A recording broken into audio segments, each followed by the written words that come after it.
Hello' everyone, welcome to my mini blog. আজি মংগলবাৰ হয় আৰু আমি প্ৰত্যেক মংগলবাৰে হনুমান মন্দিৰলৈ আহোঁ। ইয়াতে আহি মেলি প্ৰথমতে হাত পাওঁটো ধুই লওঁ অলপ।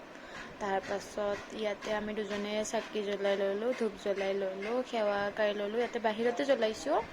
তাৰপাছত ভিতৰলৈ যাব লাগে প্ৰসাদটো দিবলৈ। এটা লাড্ডু লৈছোঁ আমি আৰু সিন্দুৰটো হনুমান বাবাক ভিতৰত দিব লাগে। তাৰপিছত আমি দুটাই ইয়াতে লাইনত থিয় হৈ আছিলোঁ আৰু মই ইয়াক কৈ আছিলোঁ প'জ দিবলৈ। তাৰপাছত আমি দুজনী ইয়াতে প্ৰসাদ খাই মেলি অলপমান ইয়াতে বহিলোঁ। ইয়াতে বহি খুব ভাল লাগে, মনটো খুব শান্তি লাগে। তাৰপাছত ওলাই মেলি আমি দুজনী বজাৰলৈ আহিলোঁ। অলপমান শাক পাচলি চব্জি নিব আছিলে, তো ইয়াতে আমি চব্জি লৈ ল'লোঁ আৰু হনুমান ভগৱানৰ এটা ফটোও লৈ ল'লোঁ। ইমান গাল চব্জি হৈছে দেখিছেনে। তাৰপাছত এটা কেম্পা খালোঁ আমি দুটাও। আহোঁতে আমি দুটাও কথা পাতি পাতি আহি আছিলোঁ আৰু মই কৈ আছিলোঁ কিবা এটা কোৱা তুমি। তাৰপিছত সি মোক কৈ আছিলে যে আমি আজি ভেজ খাব লাগে, ভেজ ম'ম' বিচাৰি